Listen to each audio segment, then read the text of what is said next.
حياؤه يربو على العذراء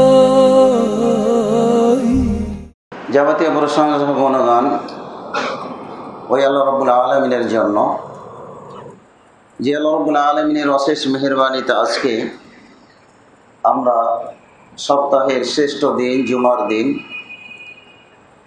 জুমার সালাত আদায় করার জন্য আসতে পেরেছি। আল্লাহ রাব্বুল আলামিন তৌফিক দিয়েছেন। তো আল্লাহর দরবারে শুকরিয়া আদা করি, প্রশংসা জানাই, সকলে পড়ি আলহামদুলিল্লাহ। অসংখ্য দুরূদ এবং সালাম বর্ষিত হোক আমাদের নবী মুহাম্মদুর রাসূলুল্লাহ সাল্লাল্লাহু আলাইহি সাল্লাম তার উপর।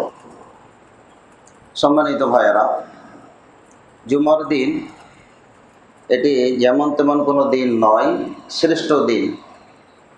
কিন্তু এই দিনটিকে আমরা মূল্যহীন করে ফেলেছি। আমরা মনে করি যে সপ্তাহের বাকি 6 দিন আপন আপন ক্ষেত্রে যে যার অবস্থানে আমরা কাজ করব, ব্যবসা বাণিজ্য করব, চাকরি বাকরি করব। জুমার দিন একটা সুবর্ণ সুযোগ, সুন্দর করে বিশ্রাম নিব। জুমার আজানের আগ পর্যন্ত ঘুম পাড়ব, প্রথম আজান হবে, শুনবো, উঠে গোসলে যাব, তারপরে গিয়ে এসে কোনো রকম আপনার জামাতে শরীক হব। এটা আমরা বিশ্রামের দিন বানিয়ে নিয়েছি। অথচ এই দিনটি মুসলমানের জন্য আপনার কি আমলের শ্রেষ্ঠ দিন, আমল করে ইবাদত করে এগিয়ে যাওয়ার দিন।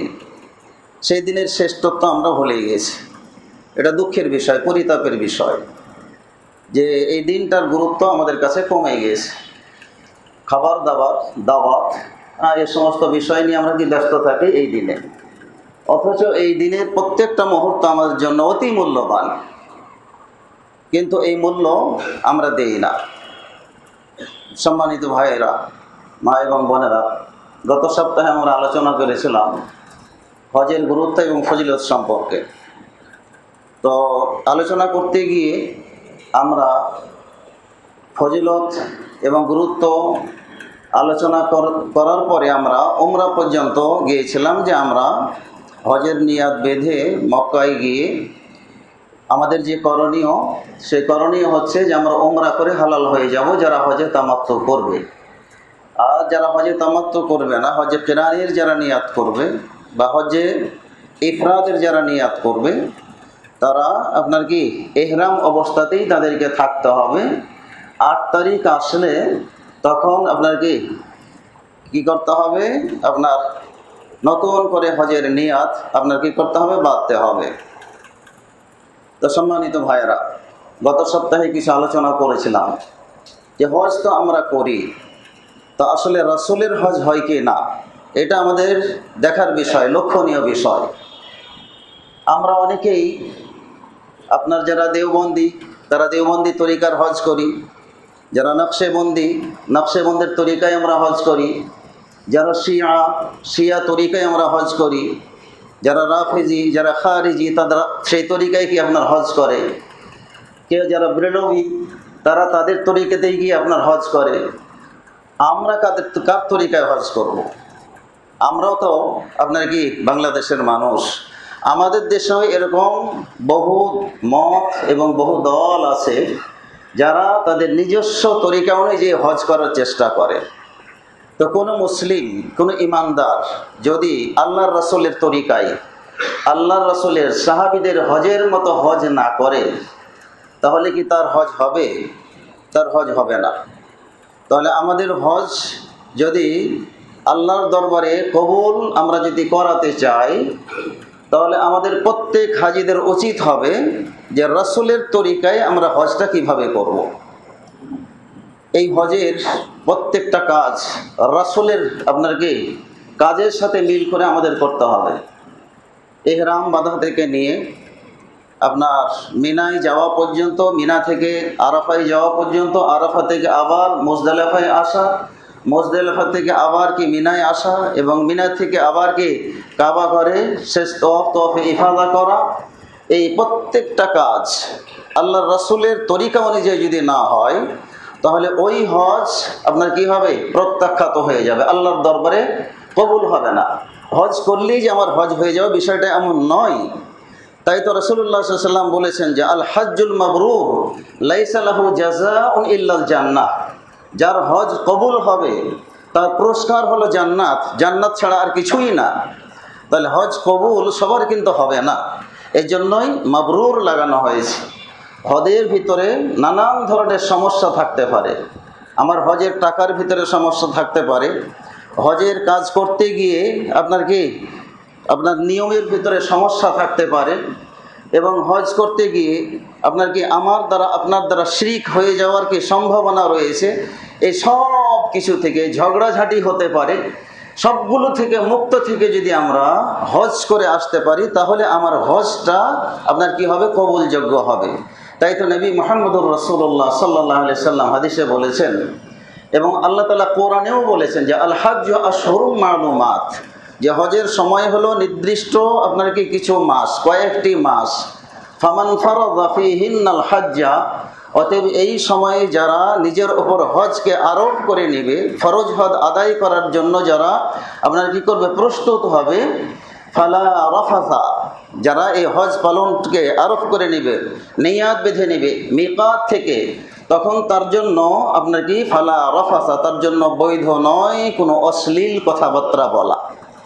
কোনো অশ্লীল কথাবার্তা বলা, খারাপ কথাবার্তা বলা তার জন্য বৈধ নয়, জায়েজ নয়। ফালা রাফাসা ওয়ালা ফুসুকা, কোনো নাফরমানি করা তার জন্য বৈধ নয়। কোনো পাপ কাজ করা, আল্লাহ বিরোধী কোনো কাজ করা, রাসূল বিরোধী কোনো কাজ করা তার জন্য বৈধ নয়। ওয়ালা জিদালা, এবং তার জন্য ঝগড়া বিবাদ করাও কি বৈধ নয়। অথচ হজ এমন একটি ইবাদত, এই হজ করতে গেলে আপনার ঝগড়া হবেই। যেখানেই যাবেন ঝগড়ার উৎস কি আপনার তৈরি হয়ে যাবে। যেখানেই যাবেন, মিনায় যান, বাথরুম করতে গিয়ে আপনার ঝগড়াঝাটি হওয়ার সম্ভাবনা আছে, অনেক লম্বা লাইন, ওখানে আপনার মুখে খারাপ কথা বের হওয়ার সম্ভাবনা আছে, বিবাদে জড়িয়ে যাওয়ার সম্ভাবনা আছে। আপনার তোয়াফ করতেছেন, সাই করতেছেন, পিছন থেকে আপনাকে একটা ধাক্কা লাগিয়ে দিল, পাথর মারতে গেছেন, একটা পাথর আপনার গায়ে লেগে গেল, একজন ধাক্কা দিয়ে দিল, সেখানে ঝগড়া হবে কি হবে না? ঝগড়া হবে। মুখ থেকে খারাপ কথা বের হওয়ার কি আছে, সম্ভাবনা রয়েছে। এবং খাবার যখন দিবে, যারা মুআল্লিম, যারা কাফেলা নিয়ে যাবে, খাবারে যদি একটু কম বেশি হয়, আপনার নসিবে যদি একটু খাবার খারাপ পড়ে, ওখানে কি হবে, আপনার ঝগড়া হওয়ার সম্ভাবনা আছে, আপনার নাফরমানি হওয়ার সম্ভাবনা আছে, পাপ হওয়ার সম্ভাবনা কি আছে, আপনার মুখ থেকে খারাপ কথা বের হওয়ার কি সম্ভাবনা আছে। এগুলো প্রত্যক্ষ করেছি, আমরা দেখেছি। আর সে কথাগুলোই আল্লাহ তাআলা এখানে বলেছেন যে এই হজ এমন একটা আমল যে প্রত্যেকটা জায়গাতে ঝগড়ার সম্ভাবনা আছে। নামাজে এসে কিন্তু এত ঝগড়ার সম্ভাবনা নাই, এখানে এত পাপ হওয়ার সম্ভাবনা নাই, কিন্তু হজের প্রত্যেকটা জায়গাতে অটোমেটিক ঝগড়া হওয়ার সম্ভাবনা আছে। হোটেলে যান, আপনার ত্রুটি বিচ্যুতি হলেই কি আপনার সমস্যা আছে, যেহেতু মুসাফির নানান ধরনের কষ্ট আছে। তাই আল্লাহ রাব্বুল আলামিন এখানে বলে দিয়েছেন যে ফালা রাফাসা ওয়ালা ফুসুকা ওয়ালা জিদালা ফিল হজ। আর আল্লাহ তাআলা বলেছে ওমা তাফআলু মিন খাইরিন ইয়ালামুল্লাহ, তোমরা যা কিছুই করো ভালো কাজের মধ্য হতে, সেটা আল্লাহ রাব্বুল আলামিন জানেন। ওয়া তাযাওয়াদু ফা ইন্না খায়রাজ যাদিত তাকওয়া, আর তোমরা হজে যাওয়ার সময় পথের খরচ, সেখানে গিয়ে থাকতে হবে, সেখানে গিয়ে অবস্থান করতে হবে, তার একটা পাথিও তোমরা নিয়ে নাও। সেখানে গিয়ে মানুষের কাছে যেন হাত পাততে না হয়, অন্যের কাছে শরণাপন্ন মুখাপেক্ষী যেন হতে না হয়। ফাইন্না খায়রাজ যাদিত আত-তাকওয়া, আর সর্বোত্তম পাথিও হচ্ছে আল্লাহর ভয়। মানে আপনি যেখানেই যাবেন, মানে এমনি টাকা পয়সার পাথি এটা তো আছেই, সর্বোত্তম পাথি হচ্ছে একজন আপনার হাজির সঙ্গী হচ্ছে কি তাকওয়া, আল্লাহর ভয়। আপনি যেখানেই যাবেন তওয়াফ করবেন, আল্লাহর ভয় আপনার থাকতে হবে অন্তরে, যে এখানে যেন আমার দ্বারা কোনো পাপ কাজ হয়ে না যায়, কোনো অন্যায় যেন হয়ে না যায়, আমার মুসলিম ভাইয়ের যেন কোনো কষ্ট হয়ে আপনার কি না যায়। প্রত্যেকটা ক্ষেত্রে সতর্ক থাকতে হবে। ঝগড়া, ফাসাদ, অশ্লীলতা, বেহায়াপনা, এগুলো থেকে নিজেকে 100% মুক্ত রাখার চেষ্টা করতে হবে।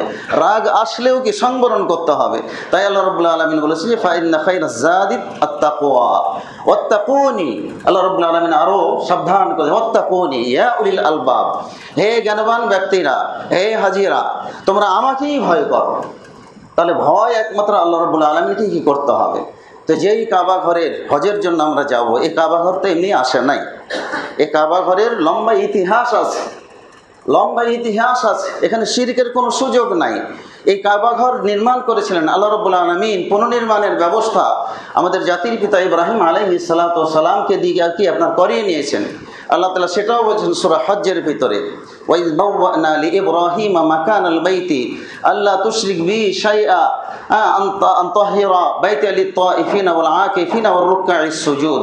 আল্লাহ রাব্বুল আলামিন বলেছেন যে স্মরণ করো এই সময়ের কথা, ওয়াইজ বাওয়ানা লিইব্রাহিম মাকানাল বাইত আন তুশরিকা বি শাইআ, যে আমি যখন নির্ধারণ করে দিলাম ইব্রাহিম আলাইহিস সালাতু ওয়াস সালামকে বাইতুল্লাহ ঘরের স্থানটাকে নির্ধারণ করে দিলাম, সে যখন বানাতে লাগলো তাকে চিহ্নিত করে দিলাম যে এখানেই কাবার ভিত আছে, হ্যাঁ মাটি সরিয়ে তুমি এখান থেকে কাবা ঘর কি করো তৈরি করো।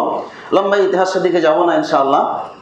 তো ইব্রাহিম আলাইহিস সালাতু ওয়াস সালামকে আল্লাহ তাআলা ঘোষণা দিলেন, আদেশ করলেন যে আনতুশরিক বি শাইআ, যে আমার সাথে কাউকে তুমি শরীক করবে না।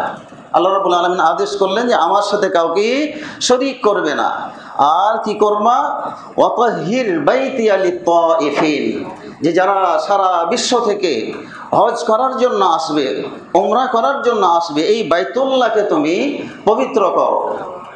আল্লাহ তাআলা বলেন ওয়াতাহির বাইতিয়া লিত-তাইফিনা ওয়াল আকিফিনা ওয়ার রুকআইস সুজুদ। যে আল্লাহ রাব্বুল আলামিন এখানে বলেছেন ওয়াতাহির বাইতিয়া লিত-তাইফিনা ওয়াল আকিফিনা ওয়াল কাইমিনা ওয়ার রুকআইস সুজুদ, যে যারা রুকুকারী, সিজদাকারী, কিয়ামকারী এবং যারা তাওয়াফ করতে আসবে এদের জন্য এই পবিত্র ঘরকে তুমি কি করো, পবিত্র করে দাও। এখানে কোনো শিরকের আখড়া চলবে না, এখানে কোনো ধরনের শিরক করাকেই যাবে না। এরপর আল্লাহ রাব্বুল আলামিন ঘর নির্মাণের পরে আল্লাহ রাব্বুল আলামিন আমাদের জাতির পিতা ইব্রাহিম আলাইহিস সালাতু ওয়াস সালামকে আদেশ করলেন, কি বললেন, যে ওয়াযদিন ফিন নাসি বিল হজ, মানুষের মাঝে হজের ঘোষণা দিয়ে দাও। মানুষের মাঝে তুমি হজের ঘোষণা দিয়ে দাও, বাইতুল্লাহ তৈরি করা হয়ে গেছে, এখন হজের ঘোষণা দাও। আল্লাহ তাআলা বলে দেন যে ওয়াযদিন ফিন নাসি বিল হজ ইয়াতুকা রিজালান ওয়া আলা কুল্লি যামিরি ইয়াতিনা মিন কুল্লি ফাজ্জিন আমিক। সারা বিশ্বের দূর দূরান্ত থেকে আপনার কি পায়ে হেঁটে এবং কৃষকাই উটে চড়ে তারা দূর দূরান্ত থেকে তোমার জায়গাতে, তোমার এই স্থানে তারা কি আসবে। আল্লাহ রাব্বুল আলামিন এই কথাকে আমাদেরকে জানিয়ে দিয়েছেন। তো সম্মানিত ভাইয়েরা, সেই নির্মিত ঘর বাইতুল্লাহ আপনার কি আমরা যারা হাজি, আমাদের দেশের যারা কি আপনার হজ করতে যায়, বাইতুল্লাহর উদ্দেশ্যে আরও কিছু স্থান আছে যেগুলো মানাসিকুল হজ, তারপরে আপনার কি এই হজের স্থানগুলো যে আছে সেগুলো হজ করার জন্য আপনার কি হাজি সাহেবেরা যায়। তো এই হজ করতে গিয়ে আমরা যেন আমাদের নিজস্ব তরিকা অনুযায়ী যেন হজ না করি, বরং রাসূল সাল্লাল্লাহু আলাইহি সাল্লামের তরিকায় যেন হজ করার চেষ্টা করি, এটা আমাদের একান্তভাবে ইচ্ছা থাকতে হবে এবং সেটা খুঁজে নিতে হবে যে কার সাথে হজে গেলে আমার হজটা রাসূলের হজের মতো হবে। তাহলে রাসূলের হজ আমাদেরকে করতে হবে, আমাদের বানানো তরিকার হজ করলে সেই হজ আমাদের বিন্দু মাত্র উপকারে আসবে না। তো আমরা বলেছিলাম যে আমাদের হজের যে কয়েকটি দিন, সেই হজের দিন হচ্ছে আপনার 8 তারিখ থেকে নিয়ে আপনার কি 11 তারিখ পর্যন্ত হজের আপনার কি এই নির্দিষ্ট কয়েকটা দিন। এখন আমরা আমাদের এই হজটা কিভাবে আরম্ভ করব সে কথা এখন আমার কি আলোচনায় আসে। জিলহজ মাসের আপনার 8 তারিখ যে দিনটিকে বলা হয় ইয়াউমুত তারউইয়াহ, ইয়াউমুত তারউইয়াহ রবিউন থেকে, যার অর্থ হলো সিক্ত করার দিন। তো যখন এই একটা লম্বা সফর করার জন্য যখন আমরা বের হব, তখন তো একটা পূর্ণাঙ্গ প্রস্তুতির কি আছে, দরকার আছে। তো সাহাবে কেরাম রাসূলুল্লাহ সাল্লাল্লাহু আলাইহি সাল্লাম ইয়াউমুত তারবিয়া 8 তারিখে জিলহজ মাসের তিনি আপনার কি মিনার উদ্দেশ্যে রওনা হওয়ার জন্য আপনার যে সমস্ত বাহনগুলো ছিল এই বাহনগুলোকে পানি পান করিয়ে, তারপরে আপনার কি রাস্তার যে সমস্ত পাথেয় খাবার দাবার পানি এগুলো সংগ্রহ করে পূর্ণাঙ্গ একটা প্রস্তুতি নিয়ে আপনার কি মিনার উদ্দেশ্যে সাহাবায়ে কেরাম রাদিয়াল্লাহু তাআলা আনহুম তাদেরকে নিয়ে আপনার কি মিনার উদ্দেশ্যে রওনা আপনার কি হয়েছিলেন। তো এই হিসাবে সমস্ত পৃথিবীর যত হাজি আপনার কি হবে, মক্কায় আপনার আগমন করবে, উমরা করার পরে সবাই অপেক্ষায় থাকবে আপনার জিলহজ মাসের আপনার কি 8 তারিখের জন্য। আর আমরা জানি জিলহজ মাসের শুরু থেকে নিয়ে আপনার কি একেবারে প্রথম 10 দিনের এত ফজিলত যে আপনার এই 10টা দিনের এত মর্যাদা, যারা আমরা হজ করব না তাদেরও কিছু করণীয় আছে। আল্লাহ রাসূল সাল্লাল্লাহু আলাইহি সাল্লাম হাদিসে বলেছে, মা মিন আইয়ামিন যে এমন কোনো দিন নাই আহাব্বুল আমাল, যে আল আমালুস সালিহু ফীহিন্না আহাব্বু ইলাল্লাহ মিন হাযিহিল আইয়ামিল আশার, যে এমন কোনো দিন নাই যে দিনগুলোতে আপনার কি আসৎ আমল করা হলে আল্লাহর কাছে সবচেয়ে বেশি প্রিয় হবে জিলহজ মাসের 10 দিনের চেয়ে। তাহলে যারা হাজি তারা তো হজ করতে যাবে, আমাদেরকেও আপনার কি করতে হবে, এই 10 দিনের গুরুত্ব দিয়ে ভালো কাজ যত আছে সব ভালো কাজ যদি আমরা করতে পারি তাহলে আমাদেরও একটা বেনিফিট আছে, আমাদেরও একটা লাভ আছে। সেই ভালো কাজের ভিতরে কি করতে হবে, রাসূল সাল্লাল্লাহু আলাইহি ওয়াসাল্লাম সংক্ষেপে কিছু এই হাদিসের দৃষ্টান্ত দিয়েছে, ফাআকসিরু ফীহিন্না, অতএব তোমরা এই দিনগুলিতে বেশি বেশি কি করো, পড়ো আত-তাহমিদ মানে আলহামদুলিল্লাহ বলো, এরপরে লা ইলাহা ইল্লাল্লাহ বলো, এরপরে আল্লাহু আকবার বলো, ফাআকসিরু ফীহিন্না মিনাত তাকবীরি ওয়াত তাহলিলি ওয়াত তাহমিদ। রাসূলুল্লাহ সাল্লাল্লাহু আলাইহি ওয়াসাল্লাম বলেছেন যে এই দিনগুলোতে যারা হাজি এবং যারা হাজি না সারা পৃথিবীর মুসলমানেরা বেশি বেশি তোমরা কি করো, এই দিনগুলোতে কি করো, আল্লাহু আকবার বলো, আল্লাহু আকবার, আল্লাহু আকবার, আল্লাহু আকবার, এগুলো কি জিকির করো। আর কি করো তোমরা, লা ইলাহা ইল্লাল্লাহ জিকির করো, তারপরে কি আপনার সুবহানাল্লাহকে জিকির করো। তাহলে আমাদের আপনার এই জিকিরগুলো কি করতে হবে, হাজিরাও কি আপনার আল্লাহ রাব্বুল আলামিনকে কি স্মরণ করবে। তো সম্মানিত ভাইয়েরা, তাহলে আমরা বুঝতেই পারতেছি যে আমাদেরও কিছু করণীয় আছে, এবং বিশেষ করে আমরা পরে আলোচনায় আসবো, যখন আরাফাত দিবসে যাব তখন আমরা এই হাদিস আলোচনা করব। তো আমরা এই 8 তারিখে পূর্ণ প্রস্তুতি নিয়ে আপনার মিনার উদ্দেশ্যে যখন আমরা রওনা হব তখন হাজিদেরকে বলতে হবে আল্লাহুম্মা লাব্বাইকা হাজ্জান অথবা লাব্বাইকা আল্লাহুম্মা হাজ্জান। এই মৌখিকভাবে একমাত্র এই হজের ইবাদতের আরবি শব্দ আপনার কি বলা জায়েজ। কেন? যে রাসূলুল্লাহ সাল্লাল্লাহু আলাইহি সাল্লাম আরবি শব্দ দিয়ে হজের নিয়াত করেছিলেন, উমরার নিয়াত আরবি শব্দ দিয়ে রাসূলুল্লাহ সাল্লাল্লাহু আলাইহি সাল্লাম করেছিলেন। তাই আমাদেরকে আরবি শব্দ দিয়ে উমরার এবং হজের আপনাকে নিয়াত করতে হবে। এটাই হচ্ছে রাসূলুল্লাহ সাল্লাল্লাহু আলাইহি সাল্লামের আদর্শ। এই ছাড়া অন্য যত ইবাদত আছে সেই ইবাদতের জন্য আরবি শব্দ দিয়ে নিয়াত করার আমল আল্লাহর রাসূল থেকে নাই, সাহাবী থেকে নাই। তাহলে আমরা তো আবার করি, নামাজের নিয়াত আপনার কি করি, আরবিতে করি। আরও কিছু নিয়াত, রোজার নিয়াত আমরা আরবিতে করি। এরকম কিছু কিছু নিয়াত আমরা আরবিতে বা আরবি শব্দ দিয়ে করি।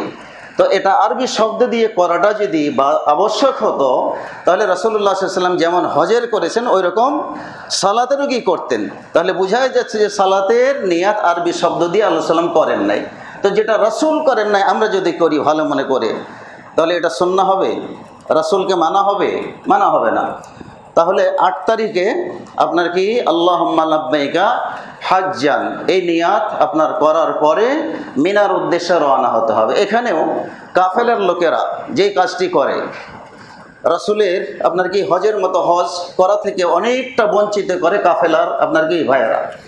তারা করে কি যে আপনার দেখা যায় যে ফজরের আগে রাত্রিবেলায় অর্থাৎ আপনার কি 7 তারিখ দিবাগত রাত যখন হয় তখনই হাজিদেরকে নিয়ে আপনার কি মিনার মাঠে রেখে চলে আসে। এটা অন্যায়, এটা উচিত নয়। বরং আপনার কি সূর্য ওঠার পরে আপনার কোথায় রওনা হতে হবে? আপনার মিনার উদ্দেশ্যে কি রওনা হতে হবে। কিন্তু তারা সূর্য ওঠার আগেই, কেউ ফজরের আগে, কেউ আপনার কি মাগরিবের পরে, কেউ এশারের পরেই সব হাজিদেরকে নিয়ে আপনার কি করে মিনাতে ছেড়ে চলে আসে। দায়মুক্ত হওয়ার জন্য এই কাজগুলো করে। তাহলে আমাদের 8 তারিখে হজের নিয়াত করে এখন আমরা তালবিয়া পড়তে পড়তে কোথায় যেতে হবে? মিনায়। লাব্বাইক আল্লাহুম্মা লাব্বাইক লাব্বাইক লা শারীকা লাক লাব্বাইক ইন্নাল হামদা ওয়ান নি'মাতা লাক ওয়াল মুলক লা শারীকা লাক।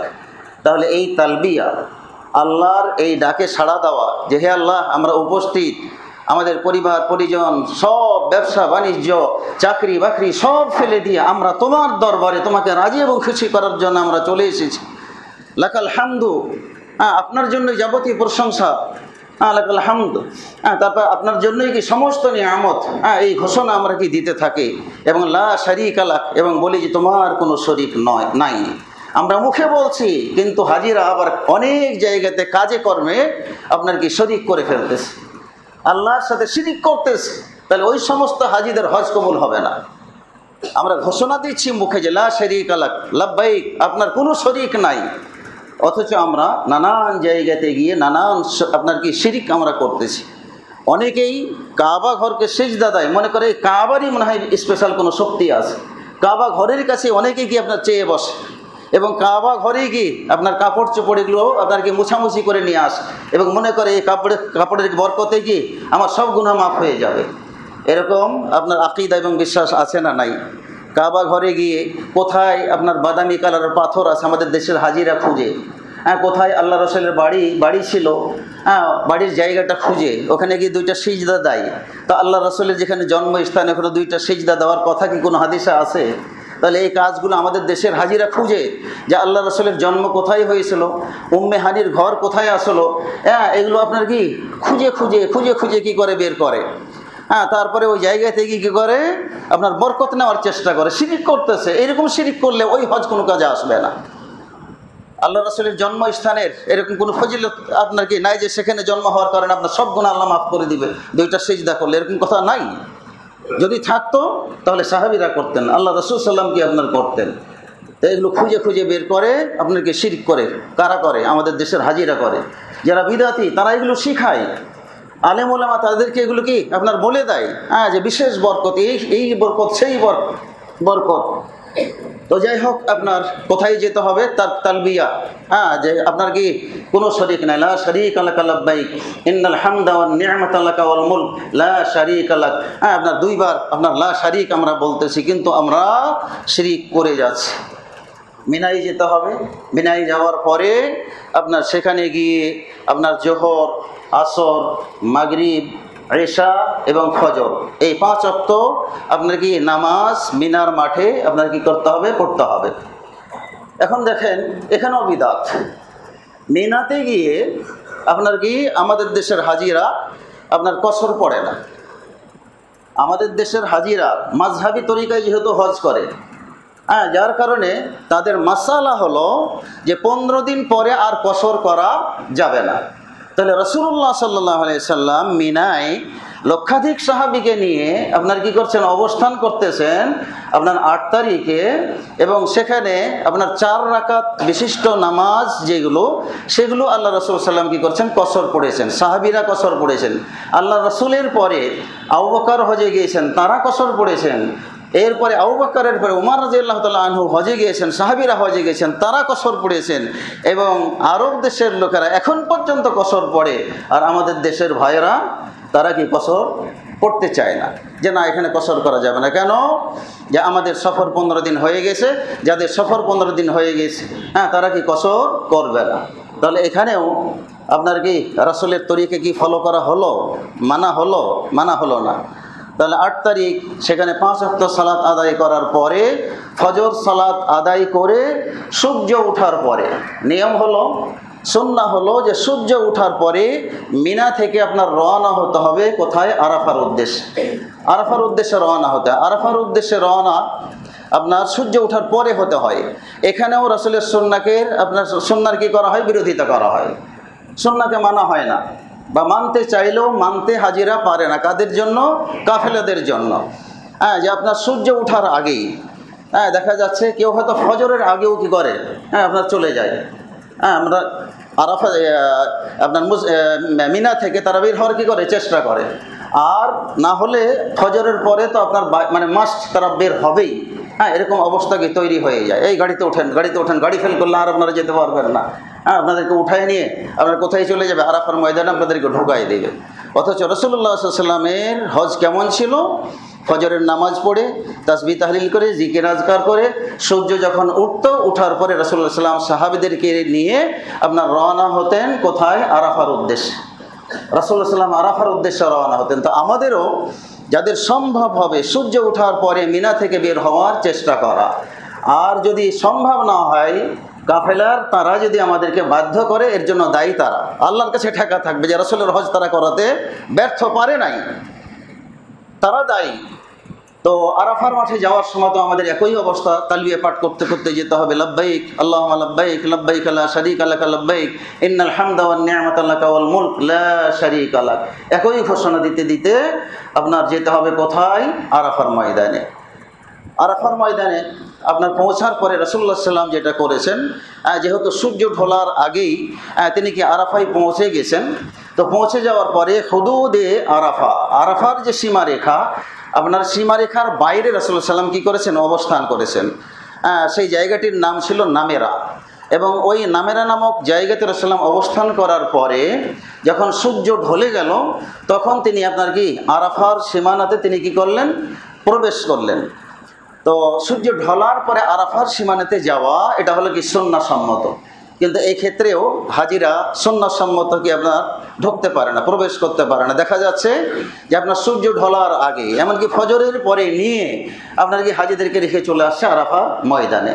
তো এখানেও কি আপনার ব্যর্থ, রাসূলুল্লাহ এর সুন্নাহ অনুযায়ী আপনার কি হজ করতে পারছে না।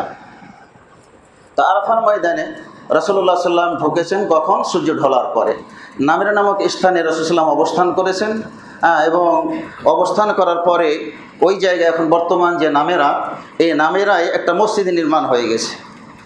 ওই নামেরা নামক স্থানে একটা মসজিদ নির্মাণ হয়েছে, সে মসজিদের নামও হলো কি আপনার নামেরা, নামেরা মসজিদ। তো এই নামেরা মসজিদের কিছু অংশ, কেবলার সাইডের কিছু অংশ আপনার কি সেটা ওই হারামের বাইরে, হুদুদে আরাফাত, যেটা আরাফার সীমানার আপনার কি বাইরে, আর কিছু অংশ হলো, বেশিরভাগ অংশ হলো আপনার কি আরাফার ভিতরে। তো অনেক হাজী সাহেবেরা যারা মসজিদে নামাজ পড়ার যাদের সুযোগ হয়, আলহামদুলিল্লাহ আমরা যতবার হজ করেছি ততবারই নামেরা মসজিদে থেকে সরাসরি কি খুতবা শুনেছি, কিন্তু যারা হাজী আরাফার ময়দানে থাকে তাদের খুতবা শোনার কিন্তু সৌভাগ্য হয় না, খুতবা শুনতে পারে না। ব্যাপক মাইকের ব্যবস্থা নাই, একমাত্র যারা মসজিদে অবস্থান করে তারাই আপনার কি খুতবা শুনতে পারে, ভাষণ শুনতে পারে, এবং কি সালাত আদায় করতে পারে।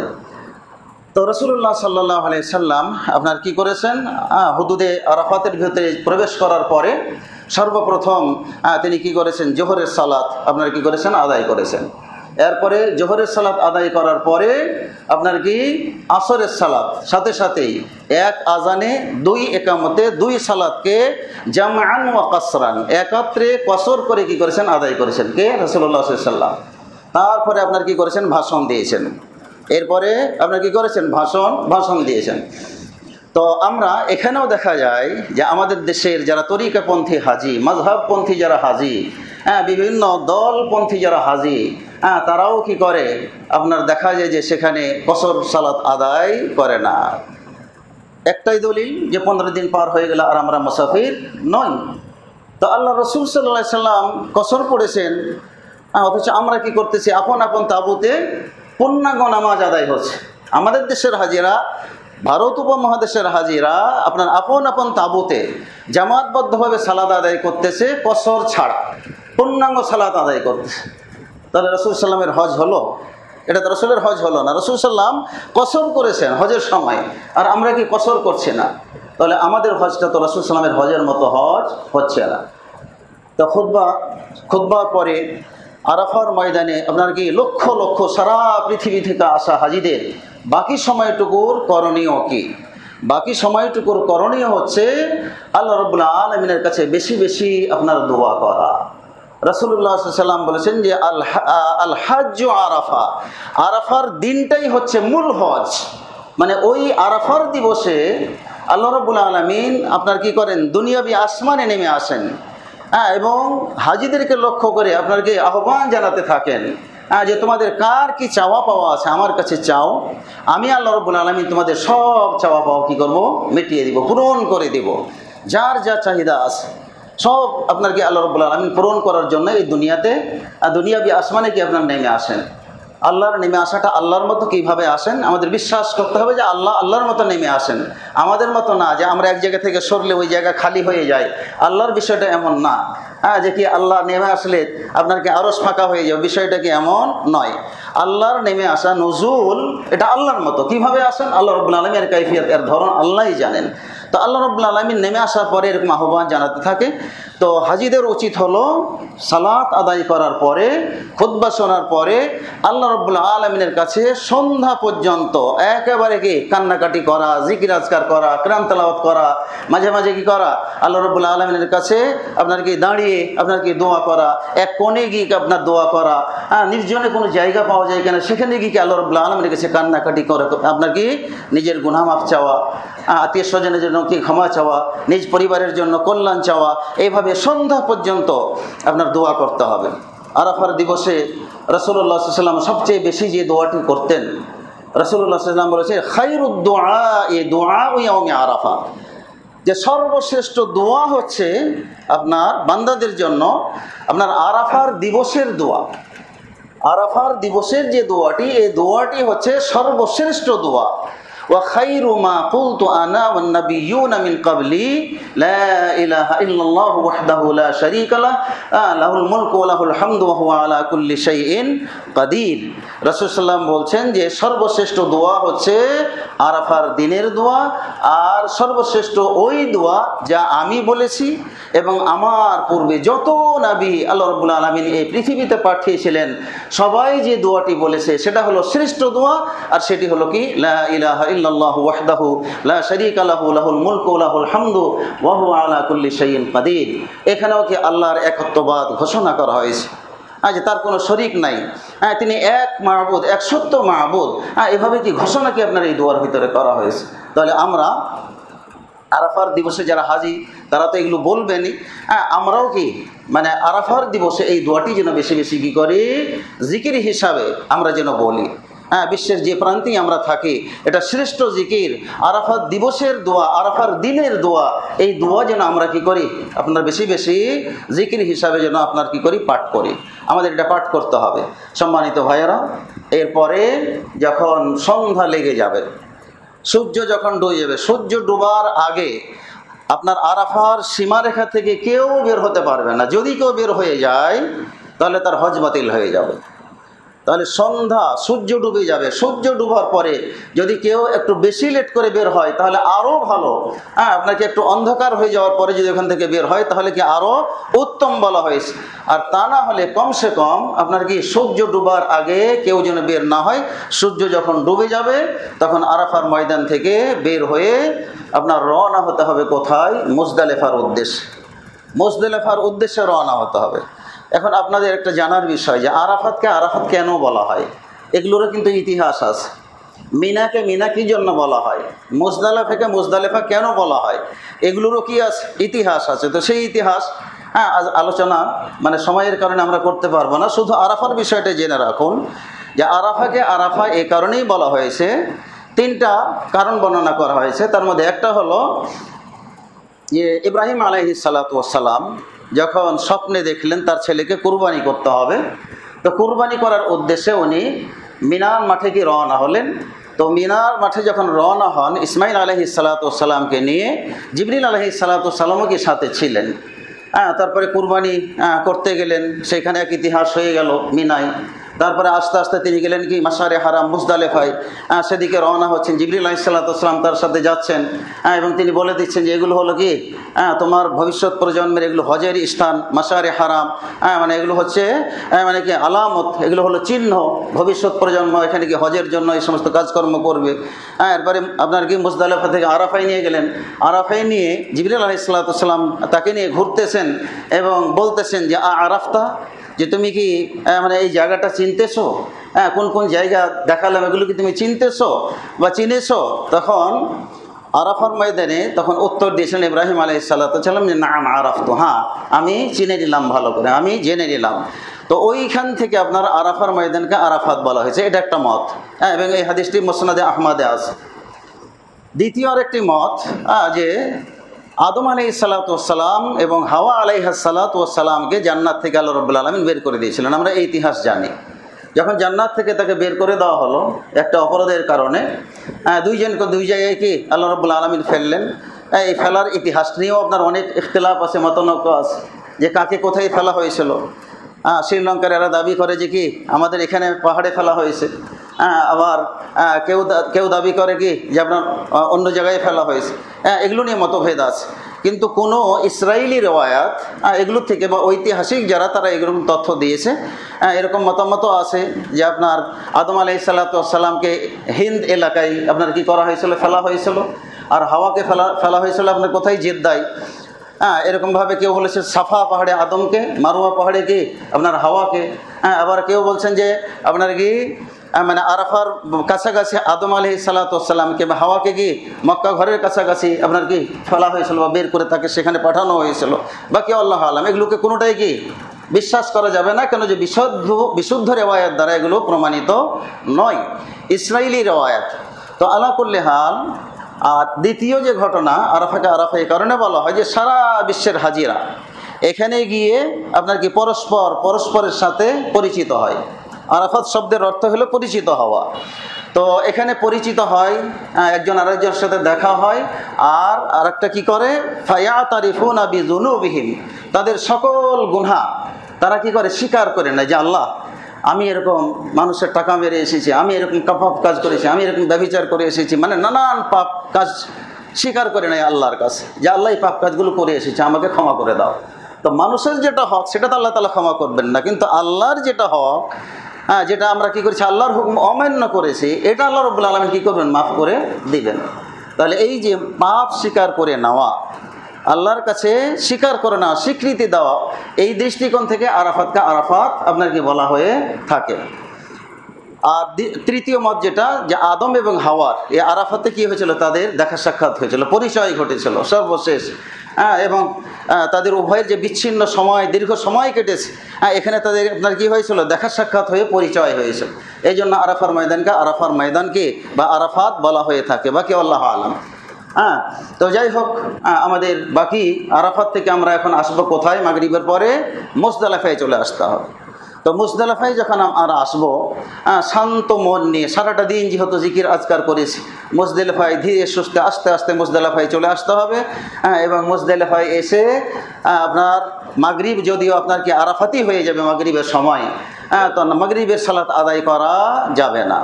এমনকি আসার সময় রাস্তাতেও মাগরিব পড়া যাবে না। রাসূল সাল্লামের বিধান হলো, তিনি যেটা করেছেন যে আপনার কি মুজদালিফায় এসেছেন, আরাফাত থেকে মুজদালিফার দূরত্ব হলো 6 কিলোমিটার। আরাফাত থেকে মুজদালিফার দূরত্ব হলো 6 কিলোমিটার। এই 6 কিলোমিটার রাস্তার মাঝে কোথাও সালাত আদায় করা যাবে না। যখন মুজদালিফায় পৌঁছে যাবে, মুজদালিফায় পৌঁছে তারপরে মাগরিব এবং এশারের সালাত আদায় করতে হবে। আজান হবে একটা, এবং আপনার কি 2 একামতে 2 সালাতের আপনার কি করতে হবে, এশারের সালাত কসর, মাগরিবের সালাত পূর্ণাঙ্গ, 2 ওয়াক্তের নামাজ একসাথে পড়ে, আর কোনো জিকির আজকার নেই। আপনার খোলা ময়দান, এখানে তাঁবুর কোনো ব্যবস্থা নাই। আরাফার ময়দানে তাঁবু আপনার আছে, এখানে কোনো তাঁবুর ব্যবস্থা নেই। খোলা আকাশের নিচে আপনার শুয়ে থাকতে হবে, রাত্রি যাপন করতে হবে, রাত্রি যাপন করতে হবে, এখানে থাকতে হবে। এরপরে বিশ্রাম নিয়ে আবার কি করতে হবে, ফজরের সালাত আদায় করতে হবে। ফজরের সালাত আদায় করে মিনার উদ্দেশ্যে রওনা হতে হবে। মিনা ওখান থেকে আপনার 4 কিলোমিটার, মুজদালিফা থেকে মিনা হলো 4 কিলোমিটার। তো মুজদালিফায় এসে মিনায় এসে, মুজদালিফা থেকে মিনায় এসে আপনার ওই দিন 10 তারিখ আপনার সবচেয়ে বেশি কাজ। 10 তারিখে সবচেয়ে আপনার কি হাজিদের 4টি কাজ করতে হয় একসাথে। এই 4টি কাজের ভিতরে সর্বপ্রথম আপনার কি করতে হবে, জামরাত, বড় জামরাত, যেটা আমরা শয়তান বলি, আসলে শয়তান না, একটা প্রতীকী কি ওখানে দাঁড় করানো আছে যে এই জায়গায় শয়তান আপনার কি ইব্রাহিম আলাইহিসসালামকে কুরবানি করার ব্যাপারে তার ছেলেকে ধোঁকা দিয়েছিল। তো এটা একটা প্রতীকী চিহ্ন হিসাবে আপনার কি ইব্রাহিম আলাইহিসসালাম 7টা পাথর ছুঁড়ে মেরেছিলেন শয়তানকে দূর করার জন্য। তো সেই জায়গাতে আপনার কি করতে হবে, বড় জামরাত যেটা মক্কার দিকে, তো সেই একটি জামরাতকে পাথর মারতে হবে 7টা পাথর মারতে হবে। এবং এটা আপনার কি সূর্য ওঠার পর থেকে নিয়ে সূর্য ঢলার আগ পর্যন্ত হলো আপনার কি উত্তম সময়। কেউ যদি মারা শেষ করতে না পারে, তাহলে সূর্য ঢলার পরেও মারা কি আছে, জায়েজ আছে। তাহলে বড় জামরাতকে প্রথমে পাথর নিক্ষেপ করতে হবে। পাথর নিক্ষেপের সময় বিসমিল্লাহ আল্লাহু আকবার বলতে হবে, বিসমিল্লাহ আল্লাহু আকবার, এটা কি বলে 7টা পাথর মারতে হবে।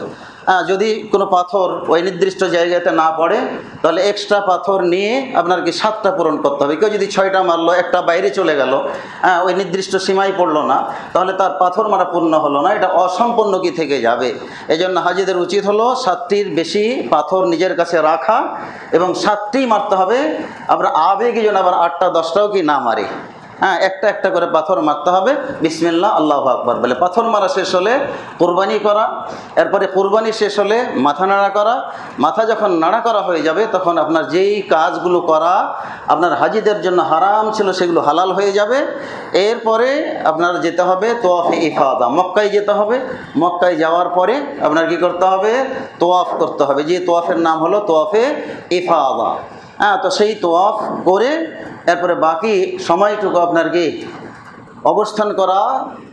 নিয়ম হলো মিনাই, বাকি সময়টুকু অবস্থান করা 11, 12, 13, এই 3 দিন অবস্থান করার নিয়ম হলো মিনাতে থাকতে হবে। কিন্তু বড় দুঃখের বিষয় যে আপনার বর্তমানে মিনাতে কাফেলার লোকেরা আপনার থাকার ব্যবস্থা আপনার করে না, যদিও তাবু আছে। তারপরে সবাই হাজিদেরও আপনার কি বদভ্যাস হয়ে গেছে, আরাম প্রিয় হয়ে গেছে, যে তাঁবুতে থাকা কষ্ট, পায়খানা করা কষ্ট, খাওয়ার কষ্ট।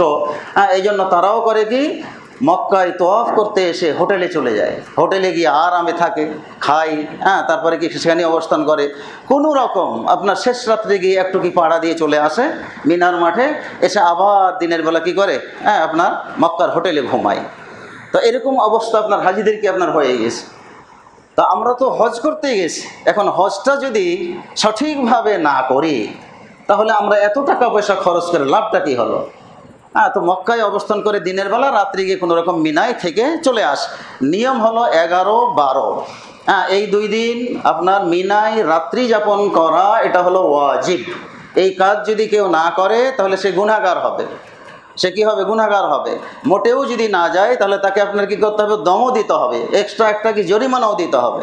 তাহলে মাবিতে মিনা এটা করার ব্যাপারেও আমাদের কি আছে? শৈথিল্যতা আছে। আমরা ঠিকঠাক মতো মাবিতে মিনা আমরা করি না। শেখ আব্দুল আজিজ বিন বাজ রাহিমাহুল্লাহ বলেছেন যে মিনিমাম রাতের 1/3 অংশ আপনার ওই মুজদালিফায় মিনায় তাকে কি করতে হবে? থাকতেই হবে। অথচ আমরা কি করি, হয়তো 1-2 ঘন্টার জন্য যাই, মানে হজের যারা আছে দায়িত্বশীল আছে এরা নিয়ে যায়, যে বলে একটু করেন, ইবাদতবন্দি করে একটু দোয়াটাও করে চলে আসেন, চলেন যাই, গিয়ে কি করি আপনার হোটেলে চলে যাই, এরকম কি চলে আসে, এটা করা যাবে না। তাহলে বাকি 11, 12, 13 এই 3 দিন আপনার মিনাতে অবস্থান করে রাতের বেলা ঘুমাতে হবে, আরাম নিতে হবে। দিনের বেলা কাজ হলো আপনার কি করা? পাথর মারা। 3টা জামরাতকে পাথর মারা দিনের বেলা। তো দিনের বেলা কখন মারবে পাথর? পাথর মারার সময় হলো আপনার বাদা জাওয়াল, সূর্য ঢলে যাওয়ার পরে আপনার কি করতে হবে? 3টা জামরাতকে পাথর মারতে হবে সূর্য ঢলে যাওয়ার পরে। অনেকে সূর্য ঢলার আগে কি করে? মেরে ফেলে। সেটাও কি আপনার সুন্নাহসম্মত নয়। বরং সূর্য যখন ঢলবে জোহরের নামাজ পড়ে বা জোহরের আগেও আপনার কি যখনই সূর্য ঢলে যাবে 3টাকে পাথর মারতে হবে। পাথর মারার ভিতরেও রাসূলুল্লাহ সাল্লাল্লাহু আলাইহি ওয়াসাল্লামের সুন্নাহকে অনুসরণ করা হয় না। কিভাবে হয় না? যে রাসূলুল্লাহ সাল্লাল্লাহু আলাইহি ওয়াসাল্লাম প্রথম জামরাত যেটা মিনার দিকে ছোট, যেটাকে বলা হয় আপনার কি আস-সুগরা, আল জামরাত আস-সুগরা, ছোট আপনার কি জামরাত। তো এই ছোট জামরাত যেটা মিনার সাইডে আছে সেটাকে 7টা পাথর মারতে হবে। 7টা পাথর মেরে 7টা পাথর মেরে একটু সামনে এগিয়ে যেতে হবে। সামনে পাথর মারা যখনই শেষ হয়ে যাবে বিসমিল্লাহ আল্লাহু আকবার, বিসমিল্লাহ আল্লাহু আকবার, বিসমিল্লাহ আল্লাহু আকবার বলে পাথর মেরে আপনার কি করবে? ওই জামরাতটাকে হাতের বামে রেখে, জামরাতটাকে পিলার যেটা আছে পিলারটাকে হাতের বামে রেখে মক্কার দিকে মুখ করে আপনার কি দোয়া করলে দোয়া কি হয়? কবুল হয়। তো মক্কার দিকে মুখ করে দোয়া করতে হবে, একাকি করতে হবে, জামাতবদ্ধভাবে কি আপনার নয়। তো আমরা ছোটটাকে পাথর মেরে সেটাকে হাতের বামে রেখে মক্কার দিকে মুখ করে দোয়া করতে হবে। দ্বিতীয়টাকে পাথর মেরে সেটাকে হাতের ডানে রেখে আপনার কি মক্কার দিকে মুখ করে পাথর আপনার দোয়া করতে হবে। এরপরে বড় জামরাতটাকে পাথর মেরে আর দাঁড়াতে হবে না, সরাসরি কি আপনার বের হয়ে চলে আসতে হবে। এইভাবে আপনার 11, 12, 13 এই 3 দিন পাথর মারা আপনার পাথর মারতে হবে, এটা হলো নিয়ম। আর যদি কেউ তাড়াতাড়ি আসতে চায়, তাড়াহুড়া যদি কাউরি থাকে, তাহলে আপনার 2 দিন পাথর মেরেও আপনার কি চলে আসতে পারে। পাথর মারা যখন শেষ, হজের কি যাবতীয় কাজকর্ম কি আপনার শেষ, এরপরে আপনার কি বাড়ি আসার আমাদের পালা। যার যখন ফ্লাইট থাকবে সে তখন কি হবে, বাড়ি আসবে। বাড়ি আসার নিয়ম হলো যে বিদায় তোয়াফ করে তারপরে কি করতে হয়, বাড়ি আসতে হয়। তো এখন বিদায় তোয়াফ যদি কোনো নারীর আপনার সমস্যা তৈরি হয়, আপনার যেটা তাদের আল্লাহ রাব্বুল আলামিন নির্ধারিত যে পিরিয়ড, সে পিরিয়ড যদি চলে আসে, তাহলে ওই নারীদের জন্য বিদায় তোয়াফ ছাড়াও কি তারা চলে আসতে পারে, জায়েজ আছে। কেন, যে ওটা আল্লাহ রাব্বুল আলামিনের হাতে। তো এইভাবে আপনার পূর্ণাঙ্গ হজ করে এরপরে কি করতে হবে, আমরা আপন এই অনুপাতে বাড়ি চলে আসতে হবে। তো এই হচ্ছে মোটামুটি আমাদের হজের সংক্ষিপ্ত নিয়মাবলী। আর যে ইতিহাসগুলো আছে, সময় যদি আমরা পাই ইনশাআল্লাহ, এই জায়গাগুলোর যে ইতিহাস, কাবা ঘর নির্মাণের যে ইতিহাস, ইনশাআল্লাহ আমরা পরবর্তীতে বিষয় নিয়ে আলোচনা করব। আল্লাহ রাব্বুল আলামিন আমাদের বাংলাদেশি ভাইদের যারা হজে যাবে তাদেরকে যেন আল্লাহ রাব্বুল আলামিন বিশুদ্ধ হজ করার তৌফিক দান করেন, এবং রাসূল সাল্লাল্লাহু আলাইহি ওয়াসাল্লামের যে হজ, এই হজ যেন তারা পালন করতে পারে, বিদাতি হজ যেন আমাদের করতে না হয়। আমাদের ভাইদেরকে যেন আল্লাহ রাব্বুল আলামিন শিরিক বিদআত মুক্ত হজ করার জন্য তৌফিক দান করুন, আল্লাহুম্মা আমিন। আর আমরা যারা হজে যেতে পারি নাই, যারা করেছে আলহামদুলিল্লাহ, তাদের হজ আল্লাহ রাব্বুল আলামিন কবুল করুন। আমরা যারা আপনার কি যেতে পারি না, আল্লাহ রাব্বুল আলামিন আমাদের জন্য হজের যে আশা, এই আশাটা যেন আল্লাহ রাব্বুল আলামিন আমাদের পূর্ণ করে দেন। আল্লাহুম্মা আমিন। বারাকাল্লাহু লানা ওয়া লাকুম ফিল কুরআনিল আযীম ওয়া নাফা'না ওয়া ইয়্যাকুম বিল আয়াতি ওয়াজ যিকরিল হাকীম। ইন্নাহু তাআলা জাওয়াদুন কারীমুন মালিকুম বাররুর রাউফুর রহিম।